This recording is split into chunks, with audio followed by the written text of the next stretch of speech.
too. Before we begin, ladies and gentlemen, again, I would like to invite you to fill up the front a bit more.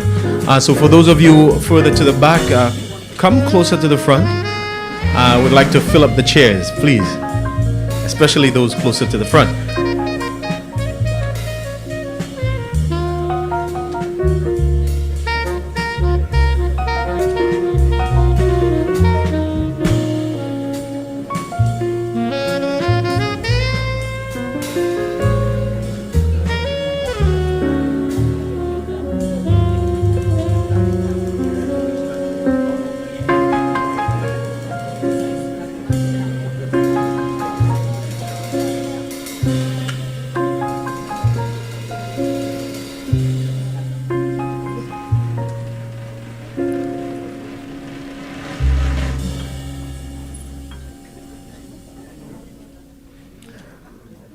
At this point, I would invite you to stand for the national anthem of Saint Lucia.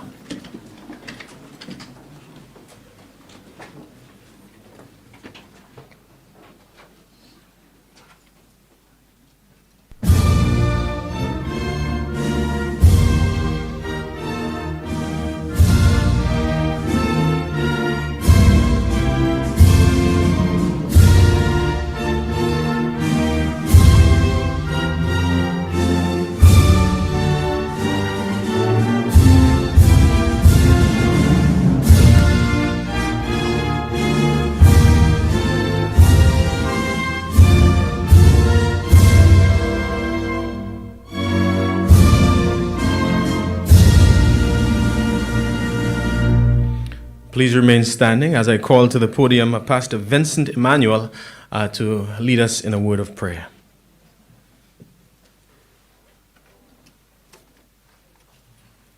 Thank you so much.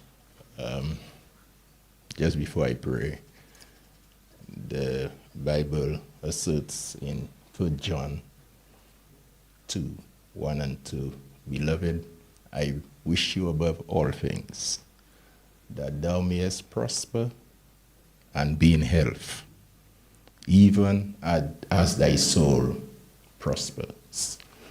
Let us pray. Gracious Lord, we recognize that the health of the nation is the wealth of the nation.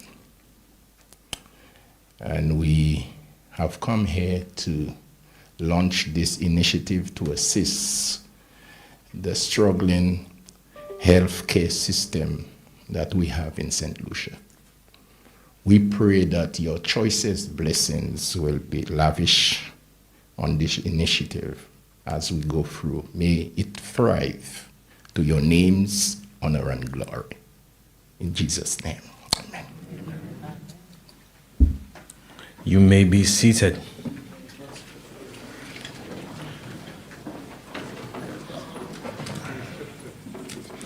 Honorable Moses Jabatis, Minister for Health, Wellness, and Elderly Affairs.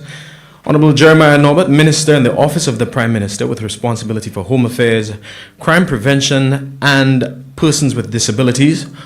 Other Ministers of Government and Parliamentary Representative, Permanent Secretaries across various ministries, representatives from the Ministry of Tourism, Ministry of Health and Elderly Affairs and other ministries, specially invited guests from across the health and other related sectors, media representatives, friends, partners, ladies and gentlemen, good morning. A beautiful start to our morning, and as we begin, we're going to shift from national pride to global possibilities. But before we do that, my duty this morning is to, of course, welcome you here. And thank you so very much for taking time out to join us this morning. It's either Harbor Club has the best coffee or you're all excited about healthcare and innovation. I'm not sure which one. I don't know how many of you partook in the coffee a while ago. I'm Shane Ross, your host for today, and it is my honor to welcome you to the business launch of Orbital Well, a company set to revolutionize how we access world-class healthcare. And as Saint Lucians, we're no strangers to medical travel. I'm sure we've heard of or maybe know of someone who has had to leave our shores to go to Martinique for medical treatment, or Cuba or some other country. If you've ever had to brave that channel on a rough day from Saint Lucia to Martinique, then that in itself could induce a medical emergency, but we're not here to talk about that.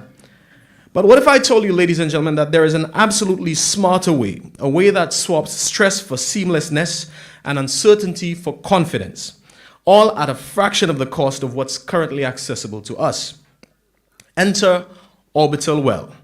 They're not just facilitators, they are our healthcare allies. Imagine, if you will, swift visas with no embassy marathons, no back and forths unnecessarily, accredited global hospitals, so now you know that you're in safe hands, and even a personal health app to track recovery, because of course we know that post-operation pampering should be effortless. But don't worry, I will not spoil all the surprises, because today you will hear directly from Orbital Well's brilliant team about how they will turn daunting medical journeys into smooth, dignified experiences. We're also expecting, or rather we have been joined by our Minister, Honorable Moses Jabatis. So, Mr. Minister, thank you so very much for your presence this morning, and thank you for championing healthcare innovation. So, as we begin, ladies and gentlemen, let's raise our glasses, or should we say our teacups, for those of you who have, to a future where world-class healthcare is just a click away. Orbital Well isn't just crossing borders, they're erasing them. And without further ado, we are going to begin. Our first address is from the company director of Orbital Well, Mrs. Albina St. Ange Augustine. Mrs. Augustine is a distinguished healthcare professional with over 25 years of experience spanning both the National Health Service, NHS, and the private healthcare sector. Currently a charge nurse in the emergency department, Albina is known for her leadership, clinical expertise, and commitment to patient care. She holds a diploma in higher education in nursing from King's College London and a Bachelor of Science in Health Studies from the University of Manchester, alongside advanced certifications, including Advanced Life Support and Asthma-Linked Nurse Specialist. Albina's recent completion of a diploma in health tourism reflects her passion for understanding global health systems. Beginning her career as a primary school teacher in Saint Lucia, she transitioned to nursing in the UK, where she has since made a significant impact. Beyond her clinical work, she is also a philanthropist dedicated to helping underprivileged children access education. Her career embodies a unique blend of healthcare, excellence, education, entrepreneurship, and humanitarian work. Ladies and gentlemen, the director of Orbital Well, Mrs. Albina St. Ange Augustine.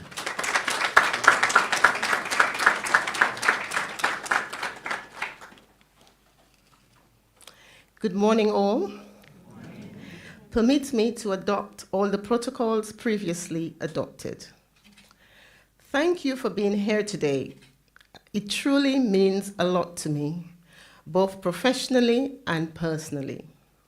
My name is Albina St. Ange Augustine, and I am the founder of Orbital Well, a company born here in St. Lucia, not born from a boardroom or a business idea, a company born simply for helping Saint Lucians get access to specialized healthcare in India without the burden of impossible cost.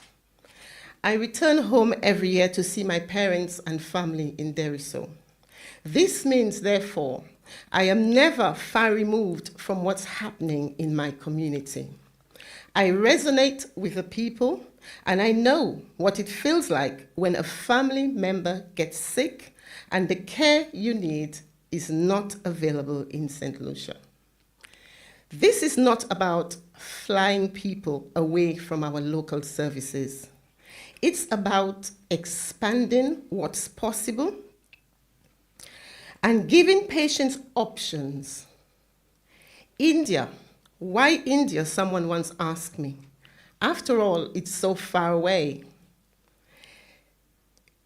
India stands at the forefront of modern healthcare, offering internationally accredited JCI hospitals, state-of-the-art technology, a track record of success for cardiology, orthopedics, gynecology. The list is endless.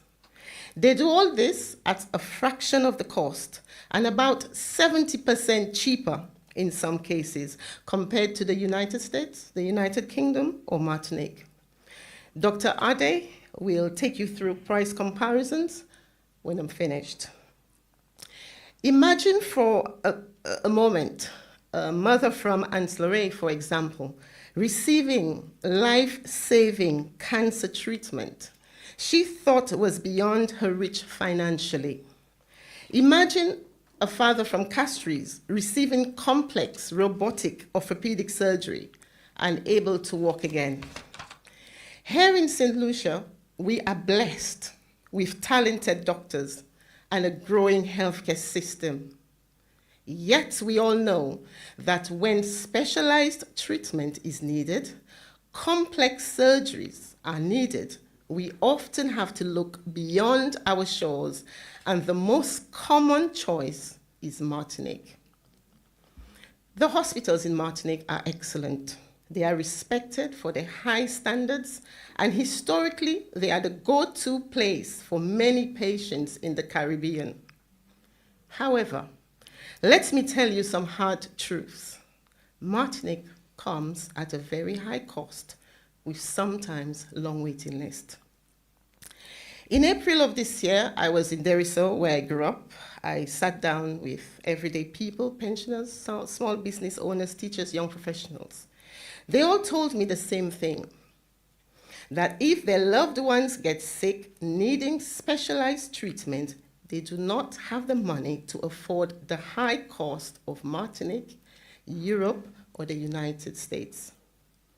In addition, they all told me, we need more choices here in Saint Lucia of where to go to seek specialized treatment that's affordable.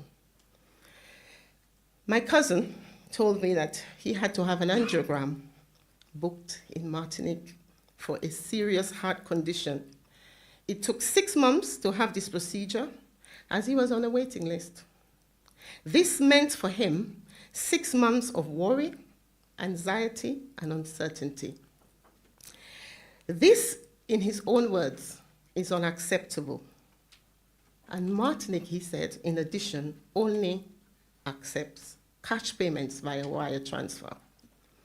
That means, ladies and gentlemen, that if his sister wanted to help him, and she lives in Canada, and she only has credit cards, she was unable to do so. We are a small island, and we have big hearts. We see over and over again how our communities rally when one of our own is facing a tough diagnosis, needing specialist care abroad. We donate in GoFundMe platforms. We organize barbecues. We organize dances, raffles. But let's be honest, with all that generosity, the funds collected most times is not enough. Those big bills can break families emotionally and financially, and that's the honest truth. That is another reason why the idea of Orbital Well was born. Just what if we could provide high-quality treatments at a fraction of the price, making the money that was collected from the dance or the raffle stretch a bit further? What if there was a company, my family members in the United Kingdom or myself can pay using credit cards or PayPal to enable the loved one to travel to India? What if I don't have the cash but only have cards? We at Orbital Well, because we are locally based, we've understood your needs and formulated this company. We are not here to replace local services. We are here to extend options. In early June, a potential patient called me as he heard about Orbital Well through word of mouth. I offered him a package, which worked out to be 50% cheaper than the price he was quoted elsewhere. He reached out to me because he said the hospital overseas postponed his surgery yet again with no explanation why it was cancelled, no new date, just more waiting and more pain. You see, in India, that sort of thing happening is very rare. Why? because the private healthcare system in India is not overloaded. There is a high volume of skilled specialists, dedicated theaters, which makes it possible to start treatment quickly and on time.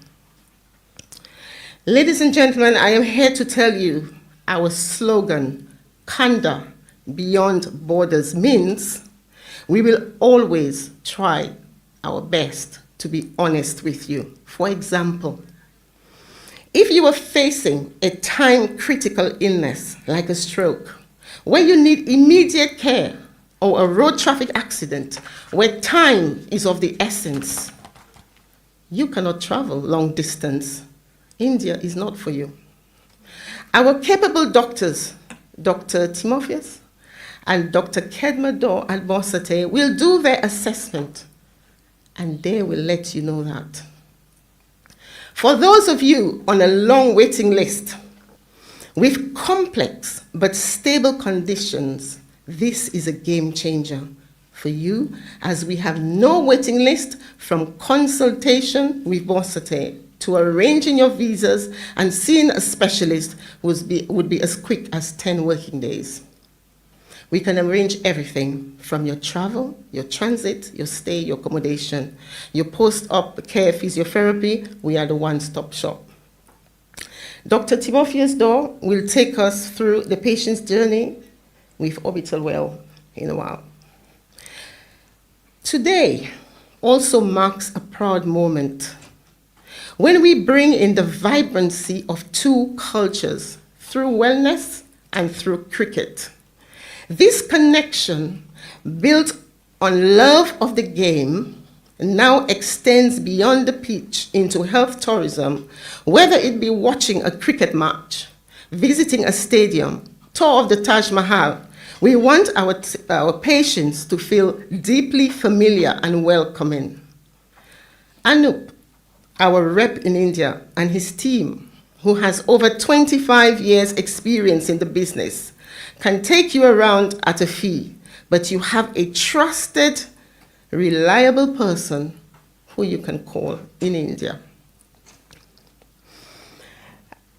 I would like at this point to talk about our team before I finish. When the idea came to me about setting up this venture, I reached out firstly to Dr. Adiwole Adesina, a trusty colleague in emergency medicine, whose love for medicine and strong business acumen I have long admired.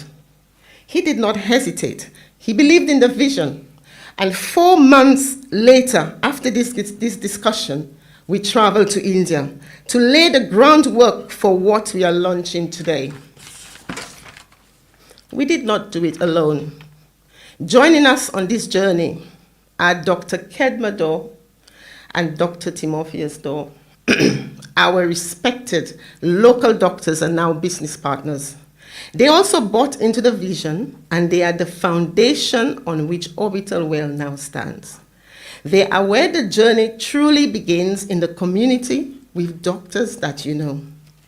As for me, I come to this project as a nurse and the company's director with a long-standing track record in healthcare. So here they are, introduced to you again. Dr. Adesina.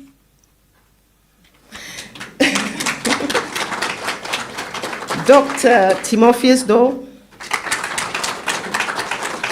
Dr. Kedmador. We bring to you decades of experience in both medicine and business. We are united by one goal, and that is to make this work for you, the people of Saint Lucia. We know challenges will come. That's the nature of a bold business. We are committed to learning, adapting, and improving. We sincerely urge our patients to talk to us. Let us know what we are doing well, and let us know what we can do better.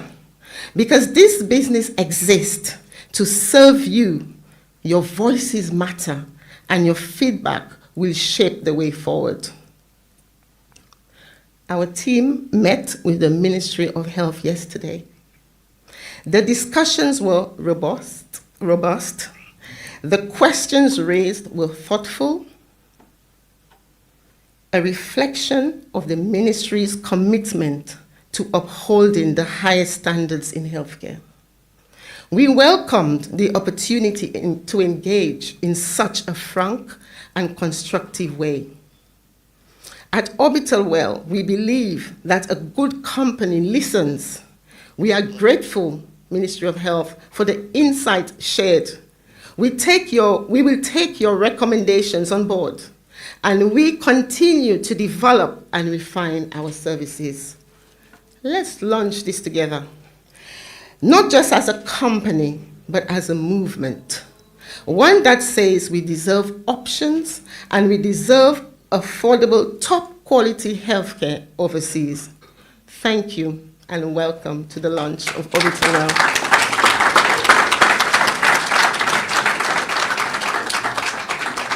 Thank you, Mrs. St. Ange Augustine. Ladies and gentlemen, of course, you heard mention of the doctor's door.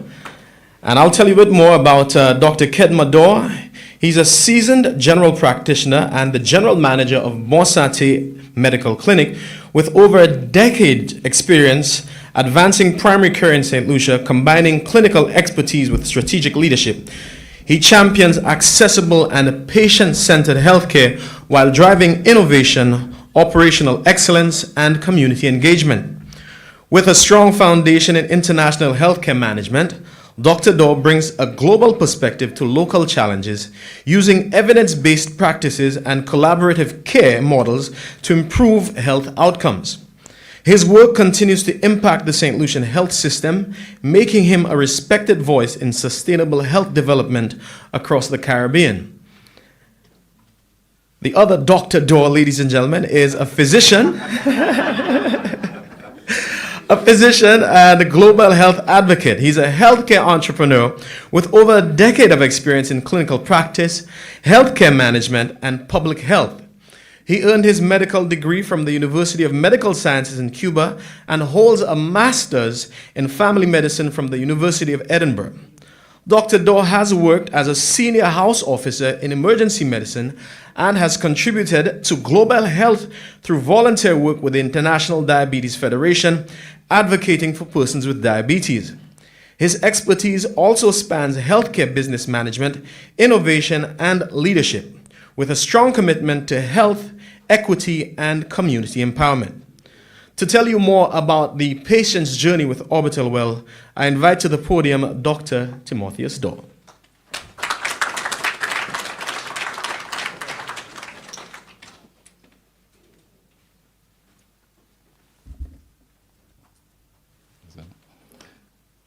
Thank you very much for such a wonderful introduction, Shane. I don't think the presentation would have been good without bloopers, right? So we get to run this over again. All right, so protocol established. I'd like to wish you all a wonderful good morning. My job, as Shane mentioned, is to talk just a little bit about the patient journey from Saint Lucia to India. But let me say this first. Healthcare, tourism services, they have existed and they exist for every single one of us.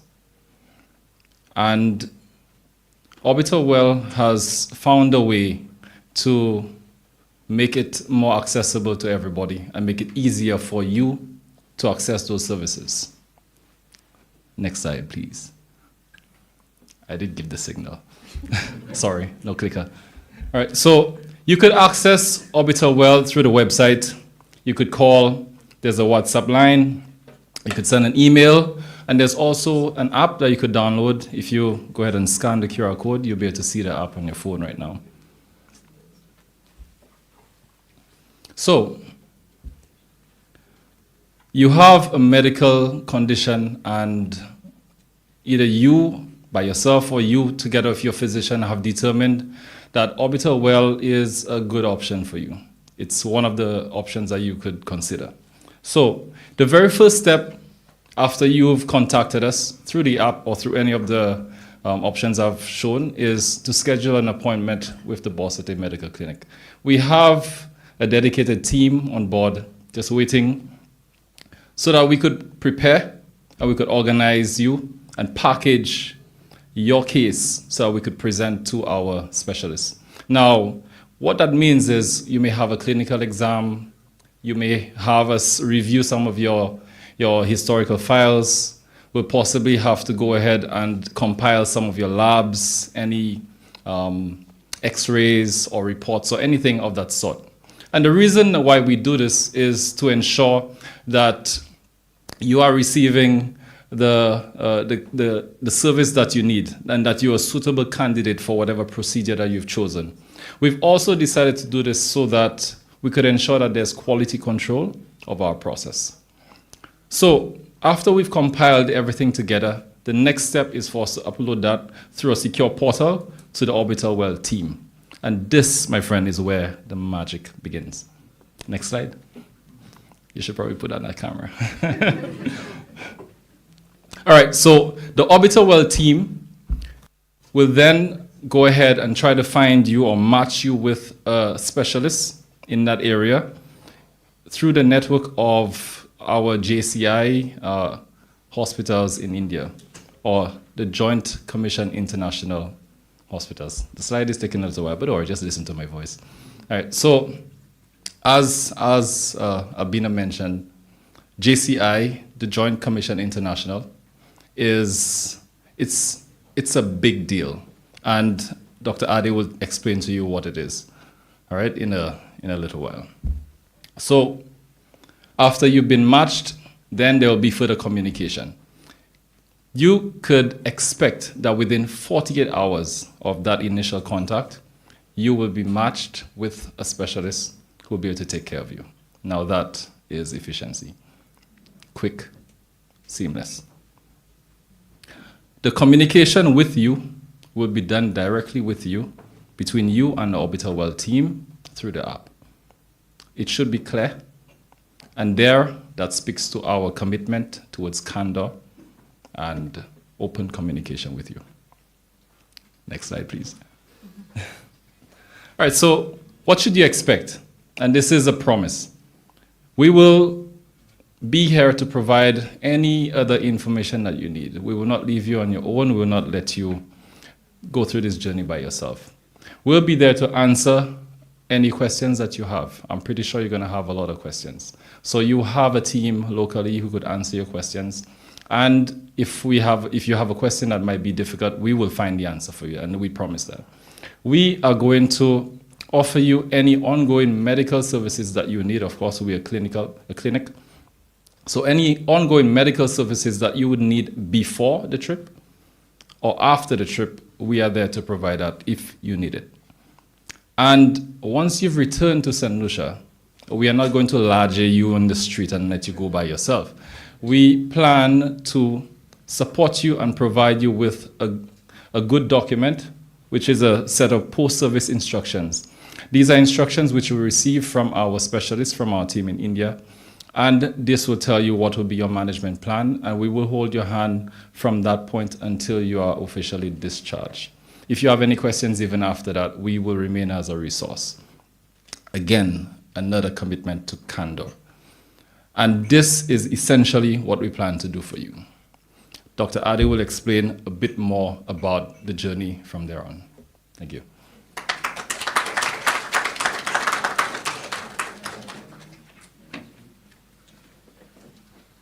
At this point, ladies and gentlemen, I invite you to view a short video presentation that will give you an idea as to the hospital structure that is currently available for you in India.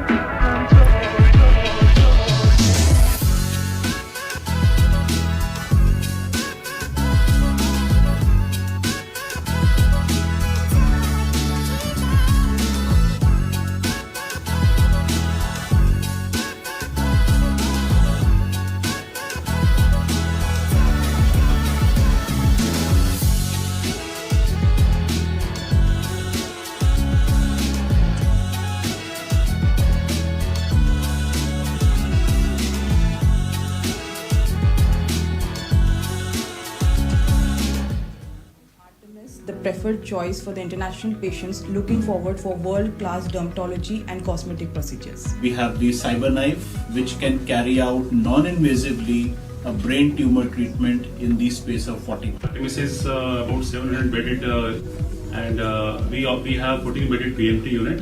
We try to keep patients comfortable and offer them best possible therapy which is available anywhere in the world.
Hi friends, this is Anu from Team Orbital India.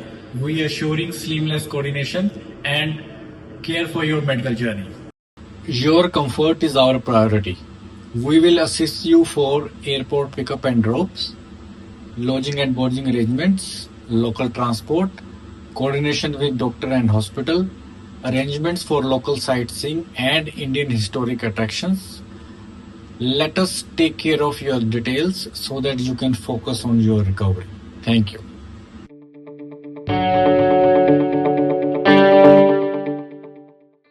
The other partner on the team, ladies and gentlemen, is Dr. Adibowale Adesina. He's a consultant in emergency medicine and he also currently serves as the trauma director at a busy hospital in South London. He earned his MBBS from the University of Lagos in 2000 and subsequently completed a postgraduate training in emergency medicine across the northwest of England, London, and Sydney, Australia. He also holds a fellowship in intensive care medicine. Dr. Adesina brings extensive international experience, having worked in Nigeria, the UK, Australia, and the US through an exchange program. His clinical and academic interests include pre-hospital critical care and forensic medicine. In addition to his clinical roles, he is an honorary senior lecturer at King's College London, contributing to the education and training of the next generation of medical professionals. Ladies and gentlemen, Dr. Adi.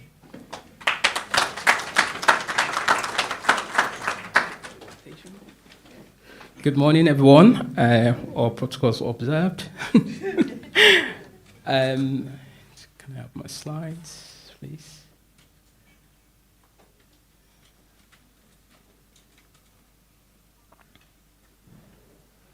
Okay.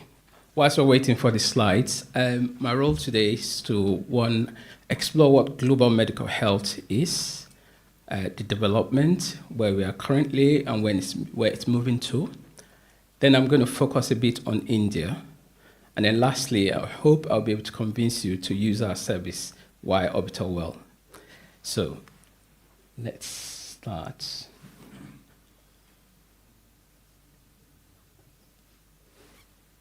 Okay, so global health tourism, my colleagues have mentioned in talking how it started. It's a similar story everywhere.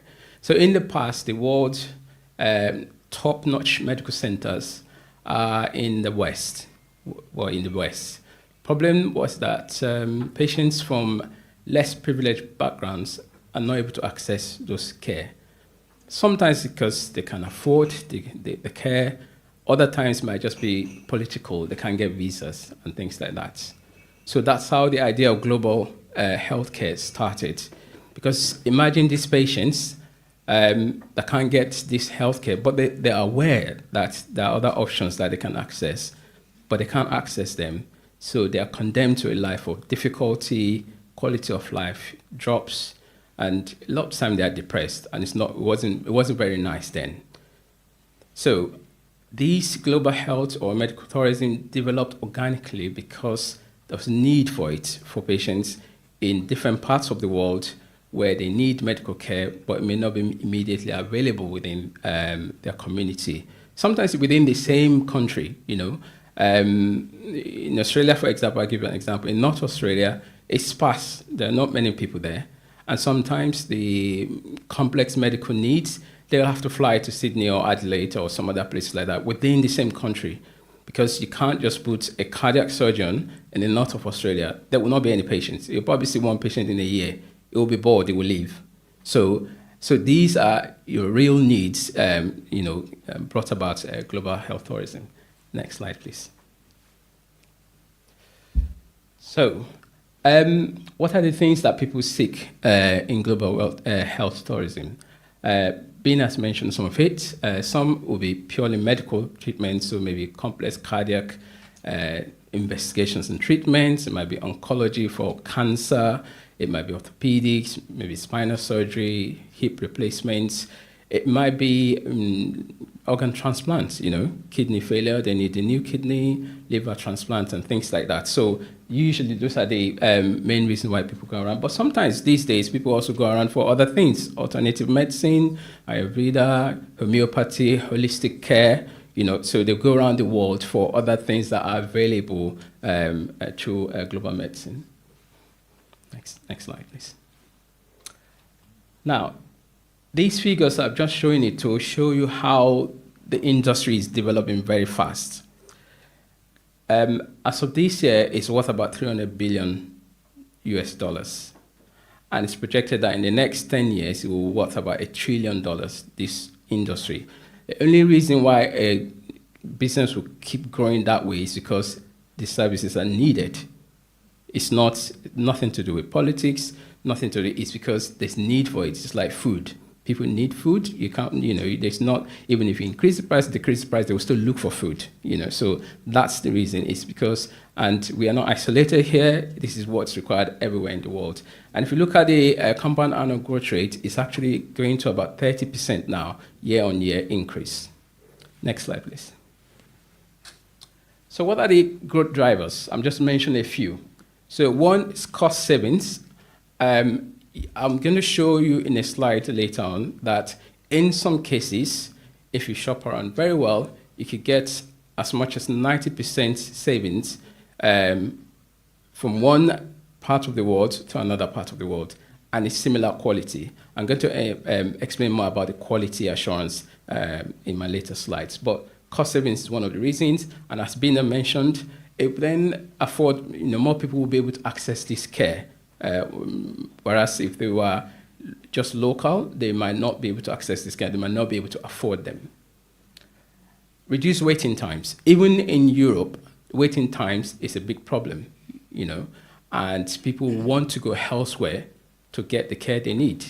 They might be planning a holiday and they want to go on holiday with good health. Because what's the point of going on holiday if you can't actually enjoy the holiday? And it might be that the waiting time they've given them is 4 months, but they've got this family holiday, they need to go in 2 months, and they might be able to get the healthcare they need in other parts of the world with the same quality. Another reason why people go around is specialized care. At times, there might be new treatment options, which may have been tested, confirmed they are good, but they're not yet widespread because it's not yet acceptable, it's not yet tested in other parts of the world. But it may be the only option for certain patients. So for example, this is very common in oncology, for example, there might be a new treatment that actually treats a particular cancer and is not yet approved, maybe in the Caribbean and maybe not approved in Europe, it may be approved in the US, it may be approved in India, for example. So the patients have got this option to go and try this new treatment, because if they don't, then there's no other options for them. They either die or try this new option. So global medical care, gives these options to the patients to try new things that are available in the academic medical centers around the world. And then digital connectivity has made things a lot easier. So with our services, everything can go through the app. You can have all your information stored there. You can have access to them. You can share it whoever you want to share it with. So there is openness, there's transparency in what goes around. Your images, your lab results, and everything all in one place for you to access and to give to other healthcare professionals that are looking after you, maybe in a hospital, around the world locally, or to your general practitioners. Next slide, please. So this slide is just to show you the major centers around the world now that are known for global medical care. So Thailand started off, they do a lot of cosmetic surgery, orthopedics, cardiology as well. Then India caught up with them, and actually India surpassed them now. Then you have Turkey. Turkey is interesting because they have a whole city that's developed for global medical care. They've got about 150 hospitals of international standard in that city. Not only that, it's a complete ecosystem, because they have accommodation, they have pharmacies, big pharmacies that can get you rare medications that are not available readily in other parts of the world. There's the transport services and other things that are attached to it that makes your experience very good. Then you got South Korea on the list of upcoming countries, which we'll come to later. Places like Singapore as well. There's Spain, Brazil is coming up as well. So it's developing around the world.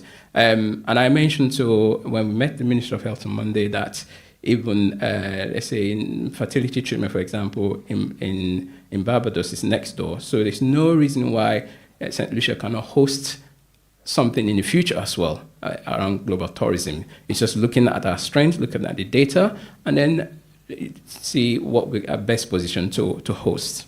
Next slide, please. So currently, the power is shifting more towards Asia, especially around India. And the reason is because they have robust healthcare in the private sector.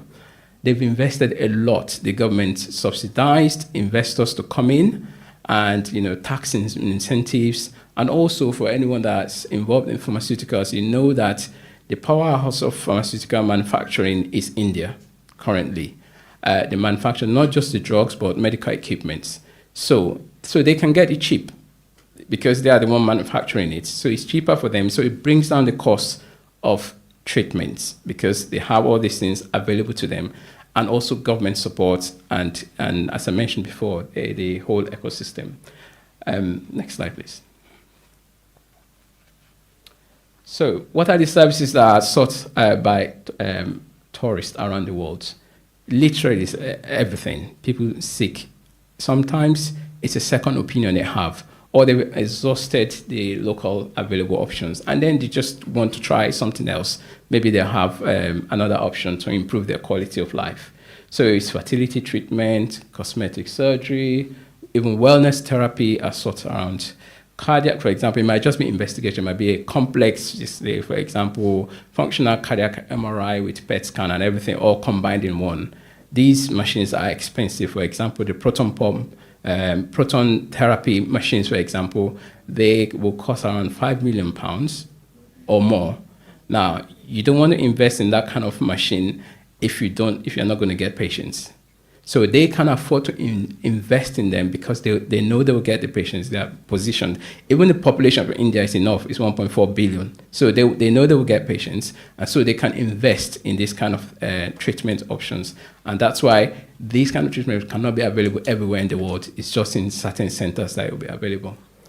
Orthopedics procedure, you can have option of doing the normal standard hip replacement, for example, or you can do a robotic one, which means quicker. You get out of hospital within days, and you're around. Chances of infection very, very low, and all other advantages of robotic surgery. Next slide, please.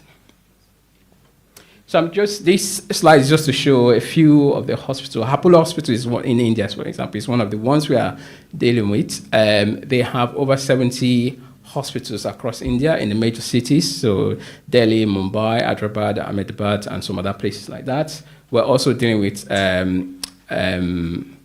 keep forgetting their name. It's our partner, Artemis. We deal with Artemis. They're majorly based in Delhi. They were actually the first JCI-accredited hospital in India, and a few other ones as well that we have our agents. We've been there. I've been there a few times to check on these things, been into the hospitals themselves to check for myself the kinds of quality of services that they have. Next slide, please.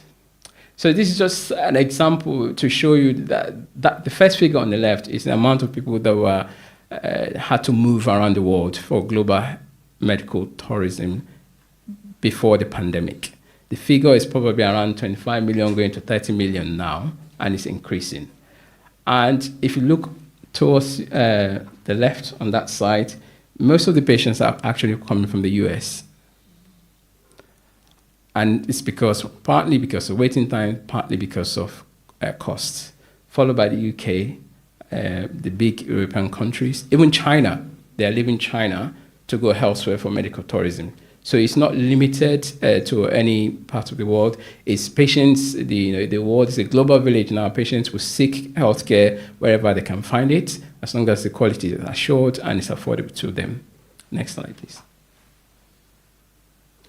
Okay, so with every good things, there are challenges as well.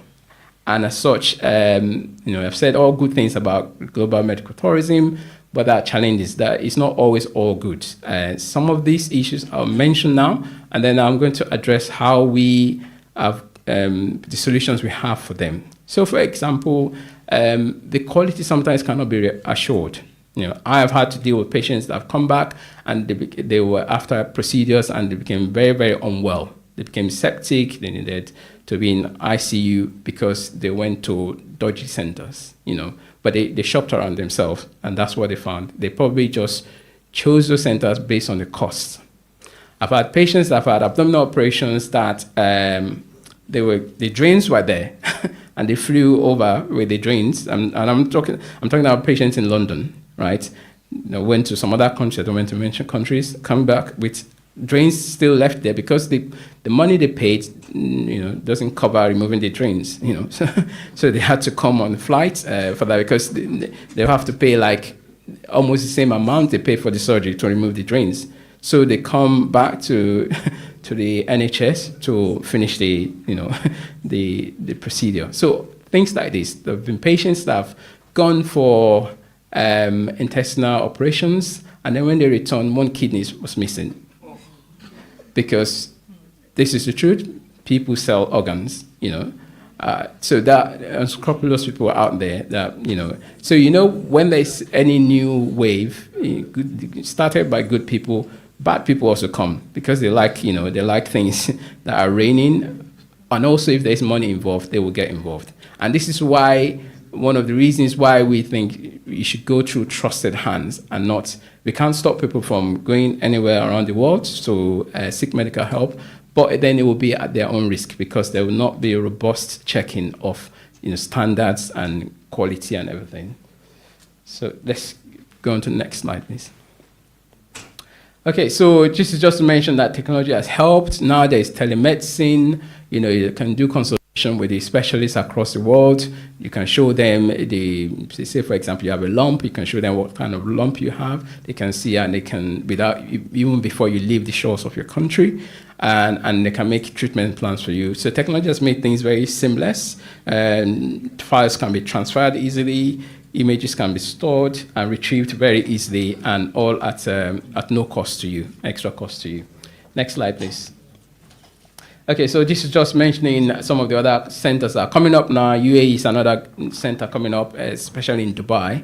They combine they have tourism potential with medical care now, and so it's also evolving. Next slide, please. So future global healthcare, as mentioned, it's here to stay. It's like the internet or the AI. No one can stop it because the need is there. It will just continue to grow. You can't stop it. We can interact with it, take advantage of it, or you can watch it, but it's here to stay. This is where the future is. Next slide, please. So this is just a summary to show all the complex interactions of needs of people, economy, and everything, innovation, available technology. Next slide, please. So I'm going to now focus a bit on India. Why did we choose India? So India, 2 years ago, treated about 2.3 million people that traveled to India specifically for medical tourism. That figure is getting close to about 5 million now. So just to tell you how the needs rising and people are moving around the world. India has got about 1.5 million doctors, and 200,000 of that number are specialists. These are specialists that are trained in the best centers around the world, in the US, in Europe. They have what we call double certification. They get qualified in India, then they get to other centers as well and get extra qualifications. So the quality of service you're going to get from them is as good as anywhere else in the world. And, we can keep the figure about the money for now. Can we go to the next slide, please? Right, so this slide, I'm not sure whether it's very clear. It's just showing a price comparison. So if you start from this end, so let's take knee replacement, for example.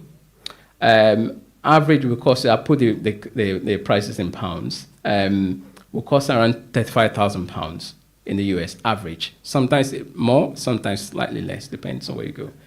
In India, average cost is £6,000. Now, that can be a bit more, a bit less, depends on the kind of hospital you're going to. The kind of hospital we are recommending, JCI, will be more expensive than £6,000, I'll be honest with you, but that comes with the quality that you're going to get. But I'm just using that as an illustration, and these are all verified figures. So let's say we add travel cost plus accommodation plus visa and plus other things, an extra £3,000. So you're still going to get a total of about £9,000 compared to £35,000. So savings could range could be in the range of about 75% cost savings. It's not always the case. Sometimes it's like 25%. So maybe like dental procedure, for example, it might be 25% savings in the end. It might be 30%, might be 50%, for example. But I'm just using this as an example. Next slide, please. So can you press again so that I can see the bottom? Next, maybe one more. I'm thinking. Can you go to the next slide? Next. If it shows, you're not moving. Okay. Anyway, okay, you can go back. So that was just showing the UK as a comparison. Didn't come out very well. The darker colors are the UK prices, and the light green ones are the prices in India. Again, just to show another jurisdiction compared to India, it's a lot cheaper to do it in India than in the UK. Next slide, please. Right, so the question, why use our service when you can also access this? It's not anything hidden, it's growing every day. Anyone can go on the internet and search and look for things. Now, these are the reasons why I hope you will use our services. One is that we are experienced professionals. Okay, between us, we've got about 75 years of clinical practice, which is solid, and these are practices across the world, about 3-4 continents we have practiced in, so we have the experience. We are still active clinicians, which means we know what's going on with the patients. We are not just managers, we are actually clinicians, so we interact with patients, we know the needs of patients. We are not managers or just fund people. Now, safety is guaranteed. To start with, if you remember the previous slide, I said the price for knee surgery could be £6,000. There are options available, but we have decided that we will not use any hospitals that are not JCI-accredited. Now, so what's JCI? My colleagues have left that for me to explain. So JCI means Joint Commission International. So it's a US-based accreditation company. And what they do is that they have the top-notch hospitals in the US, like Brigham and Women Harvard, or Johns Hopkins, or King's College in London, or John Radcliffe in Oxford. Those are their standards. They now use this standard to create a checklist. So if you want to be accredited to be the same standard, you have to go through this checklist. Now, the checklist is about 1,000 items that they measure. So they don't just measure the clinical, your training. They check all the training qualifications of all the professionals, doctors, nurses, physiotherapists. They check everything. They check that the credentialing, they confirm it. Ongoing training, the documentation, they will check how do they write the notes. Is it just like a standard? How often do they check, their quality audits, quality improvement projects? Do they have facilities for patients to complain? And so everything is very robust. Even the drug medications they use, are they using the highest quality? The medical equipment they are going to use, for example, if you're going to have an implant for knee replacement, there are different levels. You may not be able to know that there's top quality, there's middle, there's lower quality. They know that, and they will confirm that they're actually using the top quality. Now, to get accredited, a minimum of 12 months is what you need. The team comes to your hospital. They don't do it remotely. They come to the hospital and check out everything. Minimum of 12 months. Sometimes it can take up to 4 years before you can get accredited. Now, when you're accredited, they still continue to monitor what goes on. So if you fail in your standards, you get chalked out. Okay. Now, it's very easy for anyone to go and check. JCI, just go to their website. You can see the list of hospitals on their website. So you can independently verify yourself if the hospital is still on the list or not. Now, so that's where we're starting with. We're not using anyone that's not JCI accredited. So we know the quality of what they will give to us. Having said that, if a patient wasn't happy with the services they got from the hospital, they can complain to us, and then they can complain to JCI directly. The hospitals are aware that if the complaint goes to JCI directly, then they are likely to lose their accreditation. So they are very careful in what they do. So it's not just the healthcare, it's the total care they give you, the way they speak to you, the way they interact with you. They're very careful because they know that any complaint can mean that they can lose their accreditation. So that's one step that I've put in as part of our quality assurance. Also, we can do the complete package for you. So we start from the beginning, from Bonsante and some other avenues we are going to create in the future. We check that you're okay to travel and that this is the service that you need. We will shop around for the best services available, and we share with you their CVs so that you can also independently check that you're happy with the professionals you want to see. Then we'll put you through. We are there as backgrounds because we are clinicians. We can check what they are doing. The services you'll be given will be itemized, so nothing is hidden. So what do I mean by itemized? So if you're going for hip replacement now, it will not just be, you're paying $15,000 for hip replacement. No. It will be that they will break down the costs. So this is the cost for anesthesia. This is the cost for the labs you're going to do before. This is what is included. This is not what is included. So, so you are aware, you are informed. If you're happy with it, go ahead, you can start. If you're not, then you can say, no, I don't want this. Can you check another one for me that will include maybe this and that? So it's all open, as we've mentioned. Duty of candor, we keep it anywhere you are, whether in Saint Lucia or in India, in Turkey, anywhere else.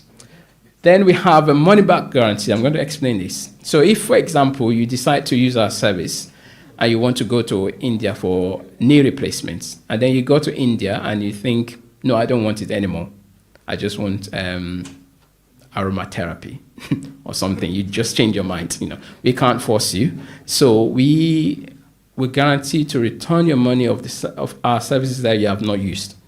So in this case, for example, if you have traveled, obviously we take the airfare out. If you've stayed in accommodation, the number of days, we take that out. But the services that you have not used will return your money back to you. So we're giving you money back guarantee for the services that you have not used. Also, we have legal representation. So we have arrangement in India already. We have lawyers that will represent you if anything goes wrong. So you don't have to bother about that. If you're not happy with something or you think you want to seek legal redress, we've got you covered for that. Next slide, please. Okay, so we also introduced flexible payment options. Bina has mentioned that earlier. We know that it can be a bit challenging to raise money all at once. So we're giving options for credit card payments, for instrumental payments, and some other arrangements that will be coming through. If you choose to go through London, there's an option for you to meet and greet you in London to reassure you that everything is covered. We are accessible 24/7. We have a big team, and we know the time differences, so we've arranged things that you can reach us 24/7 throughout your journey, so you don't feel left out. We'll arrange your visa for you and arrange visas for maybe relatives that want to accompany you to India. That will all be sorted by us, and everything is all captured in the app. You can see all the interactions, your visa and everything is available in the app. You can see yourself. So it's not like you're losing some documents halfway around the world. So everything is taken care of. Next, I think might be, and that's, thank you very much.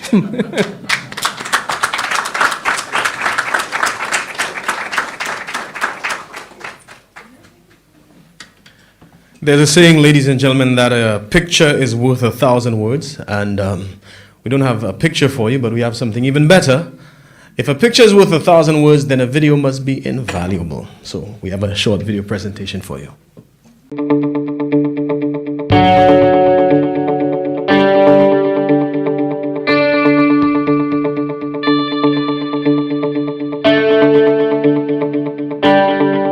My name is Justin Smart. I'm from East Coast, US in North Carolina. I came to Artemis Hospital in Delhi with my wife Candace. We came for HSCT stem cell treatment. We heard about it after research, and this seemed like the best place. And it turns out we've had a great experience here. They did their protocol with chemotherapy, harvest, mobilization, supportive care. All of it has been great. We had a couple of hiccups. My body caught an infection, and they reassured me they knew exactly what to do. They did their protocol. I received all the correct medications in the correct way. I didn't get any other infections. The staff, you only see their eyes because everybody who comes in has a mask and wears a hairnet, and everybody's kind eyes, is reassuring, and they've always made me feel better when I did feel bad. The overall experience here has been a great one.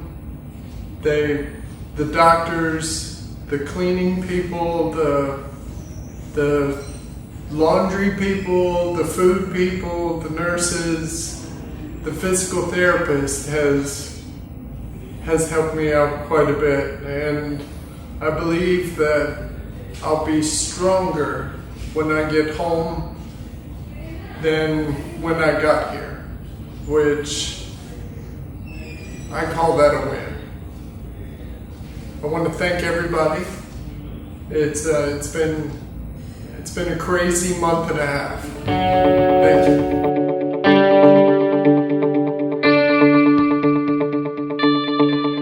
My name is Jacqueline Jerry, and my husband's name is Duncan Miano. The baby is Clarence Masharia.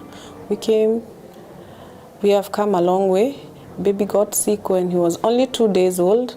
He was there. We later moved on to hospitals trying to seek treatment. That is when he was diagnosed with biliary atresia. We had to go to many hospitals in Kenya seeking for treatment. Eventually, they sent us to Artemis. Baby came from Kenya with diagnosis of biliary atresia. His weight was only 4.5 kg at the time of arrival. Baby was too marasmic and very sick in condition. After coming to Artemis, we got a very good welcome from the group of people from Artemis. It's a very awesome team. They were able to take us through. We came to Dr. Bora, the chief consultant on the liver transplant unit, who took us through the tests, and finally we were able to get our liver transplant. The father became the donor to Clarence. His father is evaluated as a donor, and he underwent living donor liver transplantation, complex living donor liver transplantation, and post-operatively, in initial period there is some little bit baby go down, but after that baby recovered very well. Clarence was able to get his liver done. The whole team was awesome. I give thanks even to the entire ICU team who were so patient on the baby. The baby was pretty small because he weighed 4.8, which was tough even for the team, but we were able to see through. Now he's discharged from the hospital and gaining good weight, and at present his weight is 5.5 kg and doing well with normal liver function test. We thank Artemis for the great work. We thank Dr. Bora for the great job he has done. Now we move out being happy parents because we can see that Clarence will have now a bright future. He will be able to live like other children do. I also give thanks to the father who became the donor. He saved Clarence's life and Clarence also saved his life. Thank you. We at Artemis Hospital do good number of pediatric living donor liver transplantation, and most of the baby weight is less than 10 kg and age is less than 1 year. We have very good coordinately working team of intensivists and pediatric hepatologists.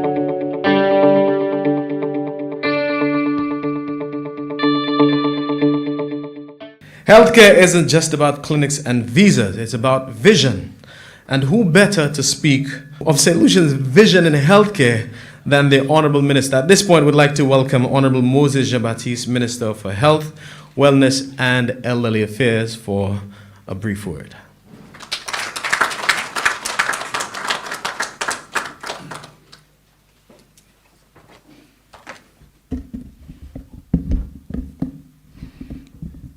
Thank you very much, Brother Shane Ross. I'm very surprised we haven't heard a song from you yet. Okay, so, you know, he's a great singer. I'm sure all of us know that. Let me, at this time, recognize the presence, well, he was here, Honorable Jeremiah Norbert. He had to leave because it's his constituency day and there are some very important meetings. I also wish to recognize Ms. Jenny Daniel, our Permanent Secretary in the Ministry of Health, Wellness and Elderly Affairs, Dr. Cordelia Ambrose, who is also here, Permanent Secretary in the Ministry of Housing, and she has so many other responsibilities. Let me recognize our other professionals in the Ministry of Health, Wellness and Elderly Affairs. I see several heads of various departments, our nurses, our physicians, and administrative staff. I wish to recognize members of the head table, Doctors Door, or if you say Dr. Door Squad, Dr. Adi Senior, and also Miss Reese Augustine. I want to tell you, I know Mrs. Augustine well and her husband. In fact, I went to school. Her husband and I went to school in Jamaica together for a while. Let me also recognize Dr. Damian Greaves, the CEO of the Millennium Heights Medical Complex, who's here with us today. Mr. Elevic, the chair of the St. Jude Board, and Ambassador Dubois. How were you able to get all of these high-level people here? Persistence. And there are so many, our pastor, other invited guests, there are so many of you. I don't know all of you, but I just wish to recognize you and to tell you how pleased I am to be here. I want to congratulate Mrs. Augustine and her team and the Orbital Well team. Let me tell you, we are very pleased that here we have a Saint Lucian company, local, somebody who is coming out of the grassroots, so to speak, an individual who knows the health system well, who has gone through, who's a nurse, and who knows our challenges. I want to tell you that our government continues to encourage small, medium-sized, large businesses. We continue to encourage Saint Lucians to develop businesses, to grow, and to provide services to Saint Lucians in the various spheres of interest and influence. When it comes to healthcare and Saint Lucia and Saint Lucians, many of you would know very well that our government is very serious and focused about the implementation of universal health coverage. And what do we mean by this? Health practitioners will understand, and you know already, that a universal health coverage system tries to ensure that people who interact with the system get the best quality of health care, but this quality of health care must come at a price or a cost which is not going to put pressure on their pockets, so to speak. And there must be access to that improved quality of health care, and it must be done in a way which would cause Saint Lucians to want to access that good quality health care. We also know that for many decades, various policy directives have spoken to the introduction of universal health coverage. We know too that there are several studies, several attempts to introduce universal health coverage in Saint Lucia. But we have decided as a government that we would introduce universal services which would lead us to a complete universal health coverage system in Saint Lucia. We will introduce services as we go along while we work out a financing model for universal health coverage. And this ties into what Orbital Well will do or will continue to do. Because our problem has been not just consistent quality, but financing. How do we finance healthcare? And not only overseas care, specialist care, but how do we finance primary care, primary health care? Over the years, we have said, experts have said, that governments need to increase expenditure in healthcare. And our government has demonstrated that over the last 3 budget cycles, we have increased the expenditure in healthcare, both at the level of the hospitals and also the budget of the Ministry of Health. So we are moving in that direction.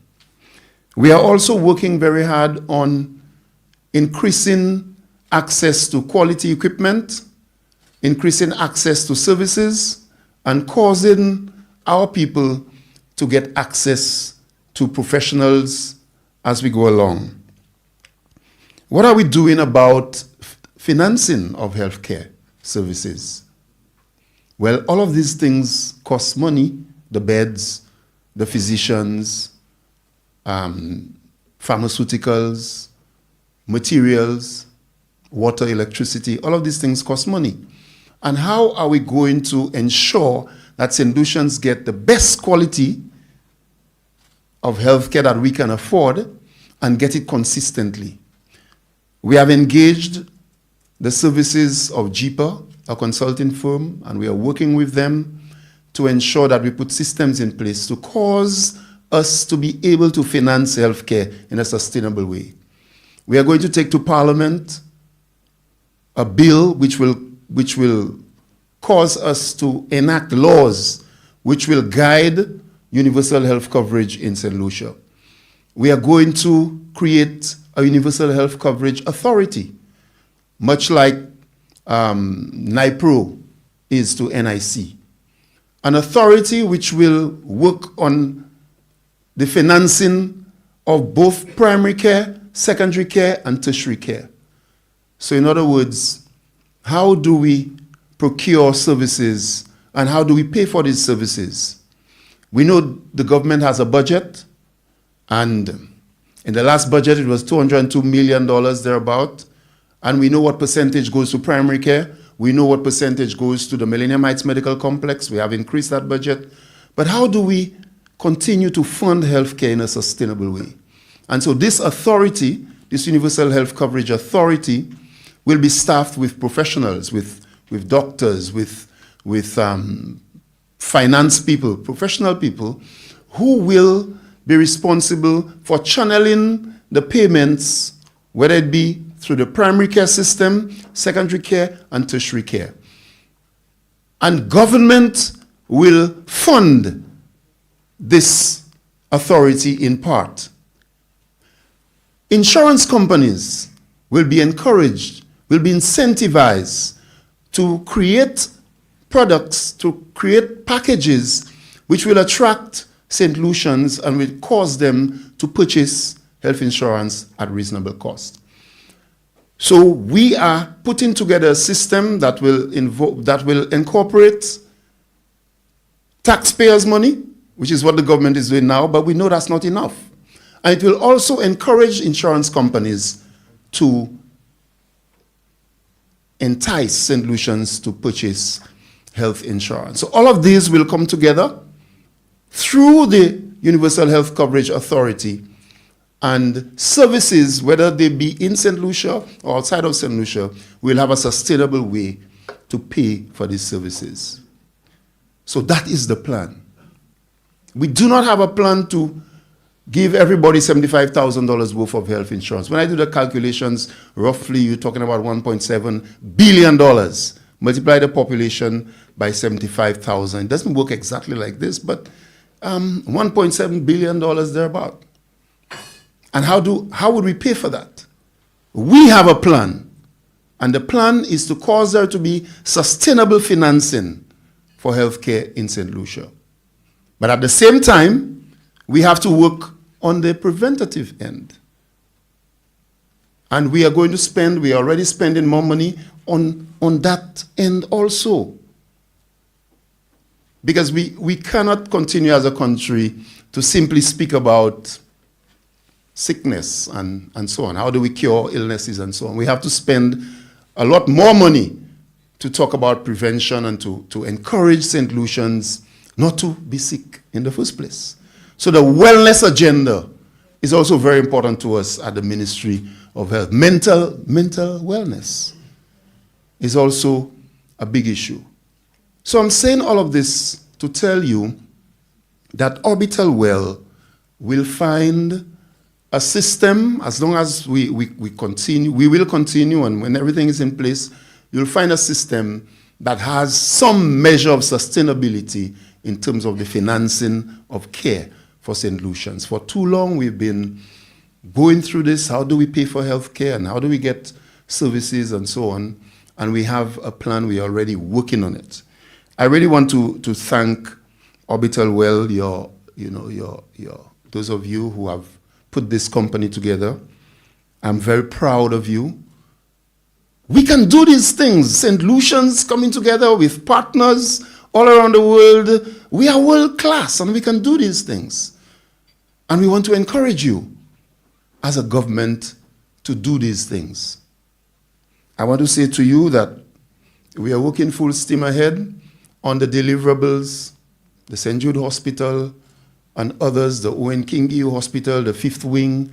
And I want to thank all those, whether it be at St. Jude or Owen King or Millennium Heights, all those soldiers who are championing through difficult times healthcare reform in St. Lucia. And this initiative is part of this forward movement.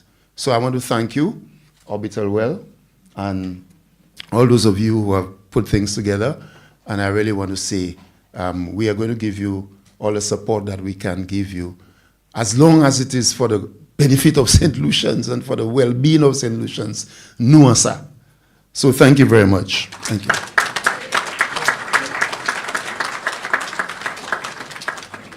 Thank you, Honorable Minister. Ladies and gentlemen, to be successful, you must have an attitude of gratitude. As such, I thought I was in church for a second there. At this point, we'd like to invite Dr. Kedma Dor to deliver the vote of thanks, after which we will be serving some light refreshments, and then you will engage the head table in a question and answer segment. But in the meantime, Dr. Kedma Dor.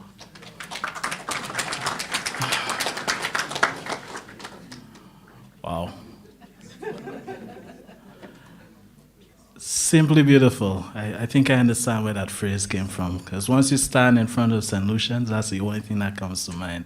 You look so beautiful.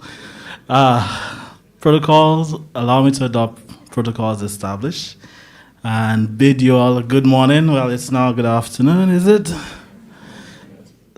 Yes, the tummy is starting to growl, so I will not be too long. My job is to take you home, right, Shenos? I'll bring down the curtain, but rather I would like to think of it as waving the flag to start the race. So we had a door that opened, and no, I'm not the closing door. I'm the continuing door, yes? All right, because this is not the end, but rather the beginning of a journey towards better, more accessible healthcare for all. So I'm here on behalf of the Orbital Well team, and it is my honor to extend a heartfelt thank you. So first to our Minister of Health, Wellness, and Elderly Affairs, Honorable Moses Jabatis. Your presence and powerful remarks just now it supports and strengthens our resolve and reminds us as to why we are doing what we're doing here today. Well, our other minister has stepped out, but we had with us Minister Jeremiah Norbert, and other parliamentarians joining us virtually. All right, we have also other distinguished guests. Let me first thank Ms. Jenny Daniel, from the Ministry of Health, Wellness, and Elderly Affairs, our permanent secretary. We have with us other permanent secretaries, as our minister mentioned, Dr. Ambrose from the Ministry of Housing. We have other clinics, we have hospitals, we have my colleagues, we have insurance companies, we have ambassadors, we have friends, families, well-wishers, in person and online. And I would like to thank you for taking the time to be here, joining us to mark this very important milestone in Orbital Well's time. To our master of ceremonies, thank you for guiding the program with such ease. To our managing director, Mrs. Albina Setage Augustine, for your inspiring keynote speech. My colleagues, the other Dor. Yes, Dr. Timotheus Dor and Dr. Adebowale Adesanya, Dr. Ade. To those and to our partners who are in India, your presentations and partnerships are truly appreciated. And to those who bravely shared personal stories that was described by our managing director and you saw in the video, your voices brought heart and depth to this event. We thank you. Last but not least, the media, Chevroy, and other media teams, media houses here with us. We would like to thank you for working behind the scenes and in front of the scenes. Your support has made this launch a great success. And as we now move into the networking session, I encourage you to connect, share, and build on this energy that we have created here today. Let's keep the momentum going and work towards a healthcare system that truly serves everyone with candor beyond borders. Thank you.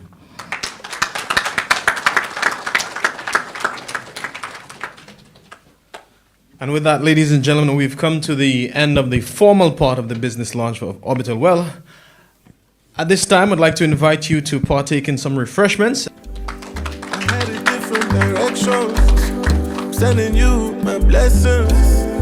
Thank you for the lessons. New chapter, hello.